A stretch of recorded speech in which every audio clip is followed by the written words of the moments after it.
धारा नगरी एक ऐसा राज्य जहां सुख और समृद्धि का साम्राज्य था। यहाँ राजा खड्ग सिंह राज करते थे, जिनकी न्यायप्रियता और वीरता की चर्चा दूर दूर तक फैली थी। उनकी पत्नी रानी रूपवती न केवल सुंदर थीं, बल्कि वह एक पतिव्रता स्त्री भी थीं, जिनकी छाया में उनके 2 पुत्र रूप और बसंत पल बढ़ रहे थे। सब कुछ ठीक चल रहा था, पर फिर एक दिन अचानक रानी रूपवती बीमार पड़ गईं। रानी की बीमारी से पूरे राजमहल में उदासी छा गई। राजा खड्ग सिंह ने दूर दूर के राज्यों से शाही वैद्य बुलवाए। हर तरह की दवा, हर तरह का उपचार किया गया, लेकिन कोई भी वैद्य रानी की बीमारी को नहीं पकड़ पाया। फलस्वरूप रानी की तबीयत में सुधार के बजाय गिरावट आती गई। दिन ब दिन वह कमजोर होती गईं और उनका चेहरा पीला पड़ता गया। एक दिन रानी रूपवती अपने कमरे में लेटी हुई थीं। उनकी नजर शाही बाग के एक पेड़ पर टिकी हुई थी, जहां एक चिड़िया का घोंसला था। उस घोंसले में एक चिड़िया, एक चिड़ा और उनके 2 नन्हे बच्चे रहते थे। रानी को उन्हें देखकर थोड़ी शांति मिलती। वह सोचती,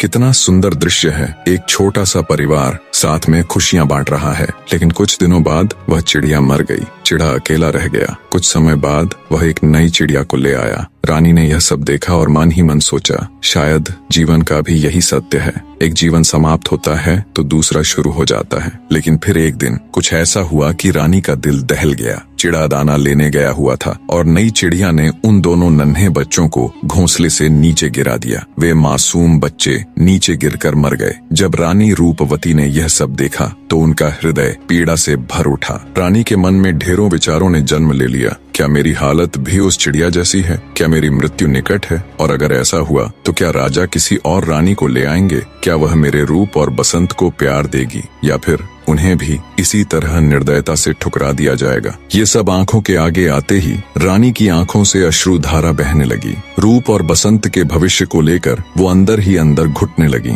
सोचने लगी, अगर मैं नहीं रही तो मेरे दोनों बच्चों का क्या होगा? दुखी हृदय से रानी रूपवती ने अपने दोनों बेटों को अपने पास बुलाया। रूप और बसंत दोनों ही अपनी माँ के पास आकर बैठ गए। रानी ने उन्हें गले लगाया और उनके सिर पर हाथ फेरते हुए कहा, मेरे बच्चों, तुम दोनों मेरी जान हो। मैं हमेशा तुम्हारे साथ रहूंगी, चाहे मैं तुम्हारे सामने हो या ना हो। तुम्हें एक दूसरे का साथ कभी नहीं छोड़ना है, समझे? माँ की बात सुन रूप चिंतित हो कहता है, माँ, तुम ऐसा क्यों कह रही हो? तुम ठीक हो जाओगी, है ना? बसंत भी मासूमियत से बोल उठा, हाँ माँ, तुम जल्दी ठीक हो जाओ, हम तुम्हारे साथ खेलना चाहते हैं। बच्चों की बात सुन रानी रूपवती की आंखों में आंसू आ गए। वो बोली, हाँ बच्चों, मैं जल्दी ही ठीक हो जाऊंगी। दुखी हृदय से रानी ने अपनी दासी को राजा को बुलाने के लिए भेजा। दासी राजा के पास जाती है और कहती है, महाराज, महारानी जी की तबीयत बहुत खराब है, वो आपसे मिलना चाहती है। दासी की बात सुन राजा खड्ग सिंह पैदल ही तुरंत रानीवास के लिए चल पड़ता है। ज्यों ज्यों वो रानी के महल के करीब जा रहा था, त्यों त्यों किसी अनहोनी की आशंका के चलते राजा का हृदय भारी और उसके कदम बोझिल होते जा रहे थे। जब राजा खड्ग सिंह रानी के कमरे में पहुंचा तो देखा रानी दीन दुनिया से बेखबर एकटक शून्य में देख रही थी और उसकी आंखों से लगातार अश्रुधारा बह रही थी। राजा रानी के पास जाकर उसका हाथ पकड़कर बैठ गया और बोला, रानी, क्यों दिल छोटा कर रही हो? मैं तुम्हें कुछ नहीं होने दूंगा। दुनिया का हर कोना छान मारूंगा, कहीं तो तुम्हारी बीमारी का इलाज मिलेगा। चिंता मत करो प्रिय, तुम बिल्कुल ठीक हो जाओगी। राजा की बात सुन रानी रूपवती बोली, नहीं महाराज, अब कुछ ठीक नहीं होगा। मुझे साफ साफ मेरी मृत्यु नजर आ रही है, हे महाराज, लेकिन मरने से पहले मैं अपने आखिरी समय में आपसे एक वचन लेना चाहती हूँ। राजा बोला, तुम्हें कुछ नहीं होगा रानी, तुम बिल्कुल ठीक हो जाओगी। फिर भी तुम्हारे संतोष के लिए मैं तुम्हें वचन देता हूँ। राजा के वचन देने के बाद रानी रूपवती ने राजा को चिड़िया की सारी कहानी कह सुनाई और बोली, महाराज, आप मुझसे वादा कीजिए कि मेरी मृत्यु उपरांत आप दूसरी शादी नहीं करेंगे। मुझे किसी और बात की चिंता नहीं, चिंता है तो बस रूप बसंत की। उन नन्ही सी जानों के साथ पता नहीं दूसरी रानी कैसा व्यवहार करेगी। रानी की बात सुन राजा खड्ग सिंह रानी को विश्वास देता हुआ दृढ़ आवाज में बोला, मैं तुम्हें वचन देता हूँ रानी, मैं कभी भी दूसरी शादी नहीं करूंगा और हमारे रूप बसंत की अच्छे से परवरिश करूंगा। राजा के शब्द सुनते ही रानी रूपवती के चेहरे पर गहरी मुस्कान के साथ परम शांति के भाव आ गए। उसके प्राण तो जैसे यही शब्द सुनने के लिए अटके हुए थे। राजा खड्ग सिंह के वचन भरते ही रानी रूपवती के प्राण पखेरु उड़ गए। राजा खड्ग सिंह का तो जैसे पूरा संसार ही उजड़ गया। वो दहाड़े मार मार कर रोता है। पूरे महल में रानी रूपवती की मौत का मातम पसर गया। रूप और बसंत दोनों भाई लगातार अपनी माता के लिए विलाप कर रहे थे। उन्हें पता था अब उनकी माँ कभी नहीं आने वाली। राजा ने भरे हुए हृदय के साथ विधिवत रानी का दाह संस्कार कर दिया। रानी की मृत्यु के बाद राजा खड्ग सिंह हमेशा उदास रहने लग जाता है। उसने राज दरबार में जाना छोड़ दिया। जाता भी तो वहाँ भी कोई राजकाज के कार्य नहीं करता, बस उदास और चुपचाप बैठा रहता। दिन गुजरे, महीने गुजरे, पर राजा की हालत में कोई सुधार न हुआ। राजा की ये हालत देख उसके वजीर, मंत्री सब बहुत दुखी थे। एक दिन ऐसे ही दुखी मन से राजा चुपचाप अपने दरबार में बैठा था। तब उसके वजीर और मंत्रियों ने आपस में सलाह मशवरा कर राजा से कहा, हे महाराज, कृपया आप दूसरी शादी कर लो। दूसरी रानी आ जाएगी तो आप धीरे धीरे पहली रानी के गम को भूल जाओगे। सबकी बात सुन राजा खड्ग सिंह बोला, नहीं, मैं ऐसा कभी नहीं करूंगा। मैंने मरती हुई रानी को दूसरी शादी न करने का वचन दिया था। मंत्री बोला, राजन, आप अपने लिए न सही, उन छोटे छोटे बच्चों के लिए ही दूसरी शादी कर लीजिए, उनको माँ मिल जाएगी। बार बार वजीर और मंत्रियों के दबाव देने से अंततः राजा खड्ग सिंह ना चाहते हुए भी दूसरी शादी कर लेता है। सोचा बच्चों को माँ का सहारा मिल जाएगा। राजा खड्ग सिंह की दूसरी पत्नी, जिसका नाम चंद्रिका था, वो एक चंडाल औरत थी। जब राजा उसे विवाह करके महल लेकर आया तो रूप बसंत ने पूछा, पिताजी ये कौन है? राजा बोला, बच्चों, ये तुम्हारी नई माँ है। अबोध बच्चे ये सुनकर खुश हो गए। सोचा नई माँ भी हमें कहानियां सुनाया करेगी, हमारे साथ खेला करेगी, हमारा लाड़ प्यार करेगी। इसी सोच के साथ बच्चे जब नई रानी के कक्ष में जाते हैं और माँ माँ कहकर प्यार से उसे पुकारते हैं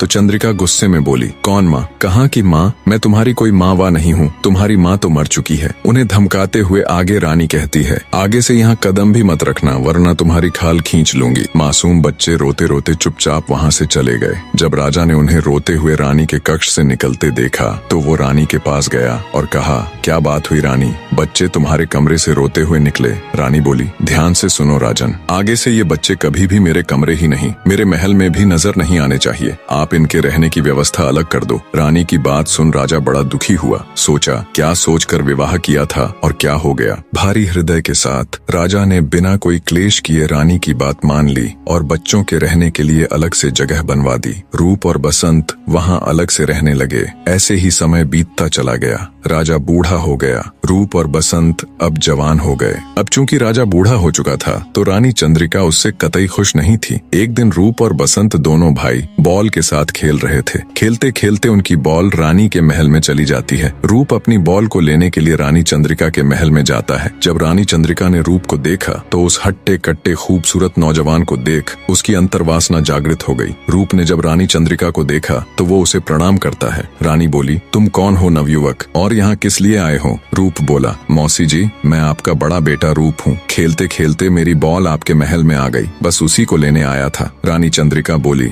रूप, तुम बिल्कुल अपने नाम के जैसे ही सुंदर हो, पर ये बेटा शब्द लगाने की क्या आवश्यकता है? तुम भी खूबसूरत जवान हो और मैं भी जवान हूँ, हम दोनों की जोड़ी क्या खूब जमेगी। राजकुमार रूप रानी चंद्रिका की ये बात सुन शर्म से पानी पानी हो जाता है और कहता है, मौसी आप कैसी बातें कर रही हो? मैं आपका बेटा हूँ, आप मेरे पिताजी की दूसरी पत्नी हो, आपको ऐसी बातें करते हुए शर्म आनी चाहिए। ये बात सुन रानी चंद्रिका गुस्से से कहती है, पिता की पत्नी? किस पिता की बात कर रहे हो? उस बूढ़े खूसट की। वो मेरी जिंदगी में मेरे लिए कोई मायने नहीं रखता। मेरे लिए तो तुम मायने रखते हो रूप, तुम्हारे साथ मेरी जोड़ी खूब बनेगी। रानी की बात सुन राजकुमार रूप शर्म और गुस्से से कहता है, कैसी बातें कर रही हो मौसी आप? सौतेला ही सही, पर हुआ तो आपका बेटा ना। हे मौसी, आप क्यों एक माँ बेटे के रिश्ते को तार तार करने में लगी हुई हो? रूप की बात सुनकर रानी को गुस्सा तो बहुत आया, पर कुछ सोचते हुए वो अपने गुस्से को पी गई। रानी बोली, रूप तू क्यों फालतू की जिद पे अड़ा है? भूल जा सब बातों को और आजा मेरे पास। इतना कह रानी रूप का हाथ पकड़ लेती है और उसे अपनी ओर खींचती है। रूप तुरंत हाथ छुड़वाता हुआ कहता है, मौसी, लगता है आपने अपनी लाज और लज्जा बिल्कुल त्याग दी है। आपको शर्म आनी चाहिए ये सब करते हुए। जब रानी चंद्रिका ने देखा कि ये तो किसी तरह भी मानने वाला नहीं है, तब रानी बोली, देख रूप,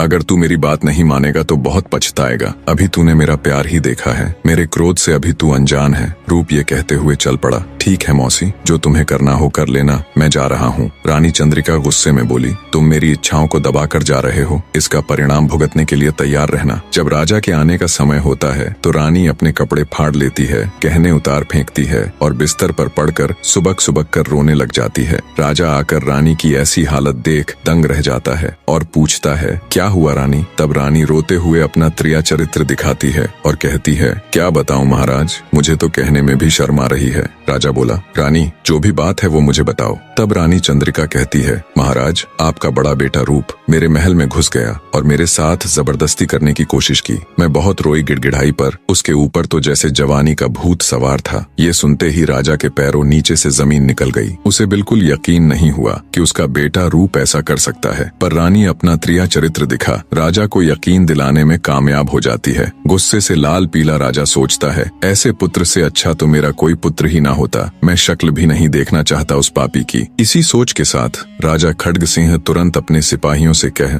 महल के मुख्य द्वार पर अपने बेटे रूप के लिए देश निकाला लिखकर टंगवा देता है। शाम को जब रूप और बसंत दोनों भाई खेल कर आते हैं, तब रूप की निगाह उस शाही फरमान पर जाती है। उसे देखते ही वो तुरंत वापस मुड़ जाता है और चल पड़ता है। तब बसंत कहता है, क्या हुआ भैया, आप कहाँ चल पड़े? तब रूप अपने भाई बसंत को शाही फरमान दिखाते हुए कहता है, बसंत पिताजी ने मुझे देश निकाला दे दिया, उनकी आज्ञा सिर माथे पर, अब मेरा यहाँ कोई काम नहीं। रूप की बात सुन बसंत बोला, नहीं भैया, जरूर कुछ गलतफहमी हुई है, हमें पिताजी के पास चलकर उनसे बात करनी चाहिए। तब रूप अपने भाई को सुबह हुई घटना का सारा किस्सा कह सुनाता है। सारी बात सुन बसंत कहता है, चलो भैया हम ये सारी बातें पिताजी को बता देते हैं। तब रूप बोला, नहीं बसंत, अब समय निकल चुका है। पिताजी फैसला करने से पहले अगर हमको बुलाते और पूछते तो हम उन्हें सारी हकीकत बताते, लेकिन अब कोई फायदा नहीं भाई। तब बसंत रोता हुआ कहता है, भैया मैं भी आपके साथ चलूंगा। बसंत की बात सुन रूप बोला, नहीं बसंत, देश निकाला तो मुझे मिला है, तुम मेरे साथ कहाँ दर दर की ठोकर खाते फिरोगे? बसंत बोला, नहीं भैया, आपके सिवाय मेरा इस दुनिया में कोई नहीं है, और जो आज आपके साथ हुआ है वो कल मेरे साथ भी तो हो सकता है। रूप उसकी बात मान लेता है। दोनों भाई अपने शाही वस्त्रों को त्याग भरे हृदय से राजा की नगरी को छोड़ चल पड़ते हैं। दोनों भाई दुखी हृदय से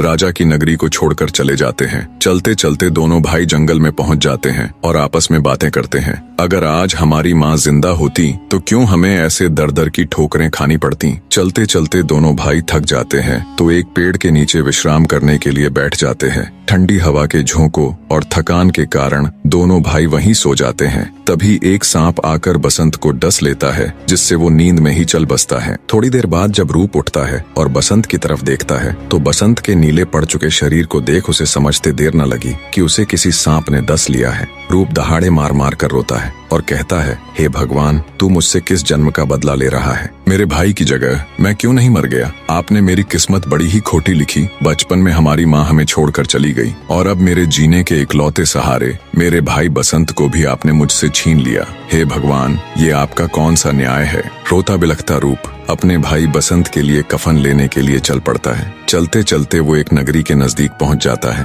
उस नगर के राजा का उस दिन स्वर्गवास हो गया था। उस नगरी का ये नियम था, जो भी राजा के अंतिम संस्कार के लिए ले जाते वक्त उसकी अर्थी के सामने आ जाता, उसे उस नगर का राजा बना दिया जाता। संयोगवश जब नगर के लोग राजा के पार्थिव शरीर को लेकर उसकी अंतिम यात्रा के लिए जा रहे थे, तब तक रूप भी नगर के द्वार पर पहुंच गया। रूप जब अर्थी के सामने आता है तो नगर के लोग नियमानुसार उसको अपना राजा मान लेते हैं। दूसरी तरफ जंगल से महादेव पार्वती गुजर रहे थे। जब पार्वती ने मरे हुए बसंत को देखा तो वो महादेव से बोली, हे महाराज, देखो ना कितना सुंदर युवक है और भरी जवानी में इसकी मृत्यु हो गई, आप इसे जिंदा कर दो। तब महादेव जी पार्वती माता को मना करते हैं और कहते हैं, हे प्रिय, ये मृत्यु लोक है, यहाँ सबके अपने कर्म और दुख है, हम किन किन का दुख दूर करेंगे। पर माता पार्वती जिद करती है और कहती है, नहीं स्वामी, आपको इसे तो जिंदा करना ही पड़ेगा। तब महादेव जी माता पार्वती की बात मान बसंत को जिंदा कर देते हैं और वहाँ से अंतर्ध्यान हो जाते हैं। बसंत उठ बैठता है। जब उसने आसपास देखा तो उसे अपना भाई रूप कहीं भी दिखाई नहीं देता। वो घबराकर अपने भाई रूप को ढूंढने के लिए चल पड़ता है और चलते चलते वो उसी नगर में पहुंच जाता है जहां कुछ समय पहले ही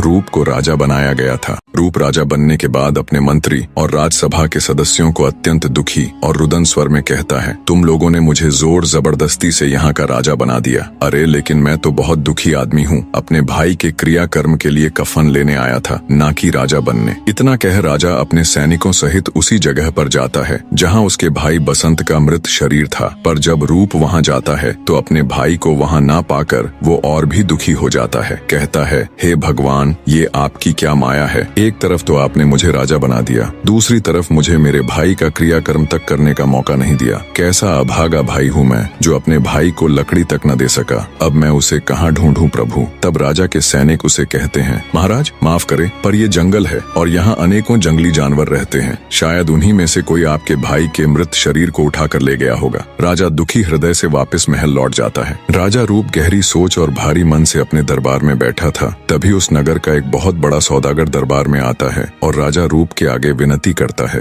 हे महाराज, मैं एक सौदागर हूँ, मेरा समुद्री जहाज फंस गया है। पूछने पर मुझे एक ज्योतिष ने बताया कि जहाज एक मनुष्य की भेंट यानी बलि चाहता है। व्यापारी आगे कहता है, महाराज मेरी प्रार्थना है, मुझे एक आदमी भेंट के लिए दिया जाए। उस समय राजा का परम कर्तव्य होता था कि वो अपने राज्य के सौदागरों की मदद करे, क्योंकि राज्य के मुख्य सौदागर भारी मात्रा में राजकोष में कर जमा करवाते थे। अब राजा ने प्रथा अनुसार सैनिकों को आदेश दे दिया कि किसी बूढ़े व्यक्ति को जो मृत्यु के निकट हो उसे सौदागर को सौंप दिया जाए और बूढ़े के परिवार वालों की धन दौलत से सहायता की जाए। राजा का हुक्म मान तुरंत सैनिक ऐसे बूढ़े व्यक्ति की खोज में नगर में निकल पड़ते हैं, पर बहुत ढूंढने पर भी उन्हें ऐसा कोई व्यक्ति नहीं मिला। अतः वो थक हार कर वापस महल लौट रहे थे। तभी संयोग से बसंत अपने भाई रूप को खोजता हुआ उधर आ निकला। जब सैनिकों ने उसे देखा तो उससे पूछा, ओ जाने वाले, किधर जा रहा है? तब बसंत ने कहा, मैं एक दुखियारा परदेसी हूँ जो अपने भाई को ढूंढता फिर रहा हूँ। उसे देख सैनिकों ने विचार किया, ये आदमी हमारे नगर का भी नहीं है, क्यों न इसे पकड़कर सौदागर के हवाले कर दिया जाए। हमारे नगर के किसी व्यक्ति की भेंट भी नहीं देनी पड़ेगी और राजा के हुक्म का पालन भी हो जाएगा। इसी सोच के साथ सैनिक बसंत को पकड़ लेते हैं और उसे सौदागर के हवाले कर देते हैं। जब सौदागर बसंत की बलि देने के लिए उसे जहाज पर लेकर जाता है तो उसके पैर रखते ही जहाज चल पड़ता है। ये देख सेठ अचंभित हो जाता है और सोचता है,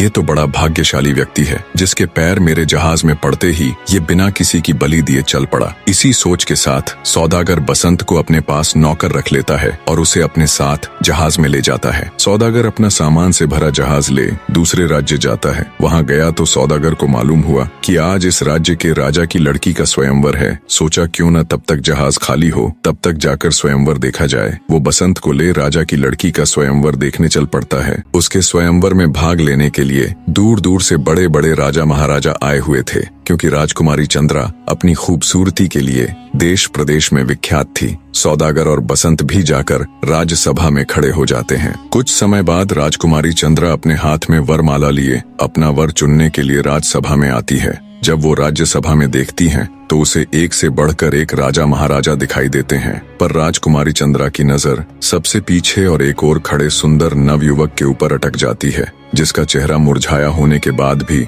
उसमें एक अलग ही नूर दिखाई दे रहा था। वो नौजवान था बसंत, जो कर्मों का मारा सौदागर के साथ यहाँ आ तो गया था, पर उस बेचारे को इन सब से कोई मतलब नहीं था। वो तो बस गर्दन झुकाए अपनी ही सोच में डूबा हुआ था। राजकुमारी चंद्रा उसके पास आती है और उसे वरमाला डाल देती है। ये देख सभा में उपस्थित सभी राजा महाराजा हैरान हो जाते हैं। सौदागर को तो जैसे सांप सा लड़ जाता है। सोचता है ये क्या हो गया, इस कंगले को अपने साथ यहाँ लेकर ही नहीं आना था। ये सब देखकर बसंत भी चौंक जाता है। उसे समझ नहीं आता ये एकदम से क्या हो गया। वो राजकुमारी चंद्रा से कहता है, हे राजकुमारी, तुम राजा की लड़की हो, मैं तुम्हारे लायक नहीं हूँ। मैं तो एक क्रमहीन दुखियारा हूँ। देखो तो सभा में एक से बढ़कर एक राजा महाराजा आए हुए हैं। तुम उनमें से अपने योग्य वर चुनो राजकुमारी, मैं आपके योग्य नहीं हूँ। बसंत की बात सुन राजकुमारी चंद्रा कहती है, नहीं नहीं स्वामी, मैं एक पतिव्रता स्त्री हूँ और मैंने आपको देखते ही अपना पति मान लिया था। पतिव्रता स्त्री एक बार जिसे अपना पति मान लेती है, फिर उसके सिवाय किसी दूसरे के बारे में सोचना भी पाप समझती है। अब आप ही मेरे पति परमेश्वर हो। तब बसंत कहता है, हे राजकुमारी, मैं बहुत ही गरीब आदमी हूँ जिसके पास रहने के लिए अपना खुद का घर तक नहीं है। मैं तो सौदागर के पास एक छोटा सा नौकर हूँ। बसंत की बात सुन राजकुमारी बोली, स्वामी, मुझे अब आपकी धन दौलत या गरीबी से कोई फर्क नहीं पड़ता। अब आप जैसे भी हो मेरे पति हो। जिस हाल में आप रहोगे मैं भी रह लूंगी, जो आप खाओगे वो मैं भी खा लूंगी। अंततः राजकुमारी चंद्रा के हट के आगे आखिरकार मजबूर हो बसंत को भी झुकना ही पड़ता है। राजकुमारी जब माला डाल अपने चलने की तैयारी करने के लिए महल में जाती है, तब उसके पिता भी उसे समझाते हैं कि हे मूर्ख लड़की, ये तूने क्या कर दिया। मैंने तुम्हारा स्वयंवर इसलिए करवाया था कि तुम अच्छे से देखभाल कर एक सुंदर और प्रतिष्ठित राजकुमार को अपना पति चुनोगी, पर लगता है तुम्हारी मत ही मारी गई। जो उस कंगले के गले में वरमाला डाल उसे अपना पति चुन लिया। अपने पिता की बात सुन राजकुमारी कहती है, पिताजी, अब वो जैसे भी है मेरे पति हैं, आप उनकी तौहीन मत कीजिए। राजा कहता है, ठीक है, अगर तुम्हारा यही फैसला है तो मैं तुम्हें अपने धन में से एक फूटी कौड़ी भी नहीं दूंगा। देखूं तो तुम इस कंगले के साथ कैसे रह पाती हो। पर राजकुमारी के ऊपर अपने पिता की बातों का कोई असर नहीं हुआ। वो अपने माता पिता और परिवार को त्याग कर बसंत के साथ चल देती है। बसंत अपनी नवविवाहिता पत्नी राजकुमारी चंद्रा को लेकर सौदागर के जहाज पर आ जाता है। उनके पहुंचते ही सौदागर अपने जहाज को राज्य की तरफ रवाना कर देता है। सौदागर के मन में अब भी वही बात घूम रही थी कि वो क्यों बसंत को अपने साथ स्वयंवर में लेके गया। राजकुमारी चंद्रा ने उसे माला क्यों पहनाई? क्या मैं बदसूरत हूँ जो राजकुमारी ने मुझे माला नहीं पहनाई? मेरे पास इतना धन है, इतना बड़ा साहूकार हूँ, फिर भी उसने मुझे पसंद न करके मेरे नौकर को माला पहना दी। इससे बड़ी बेइज्जती मेरे लिए और क्या होगी। मैं अपनी बेइज्जती का बदला तो लेकर रहूंगा। इससे आगे की कहानी भी चैनल के ऊपर डाल दी गई है, आप चैनल पर जाकर उसका लुत्फ उठा सकते हैं।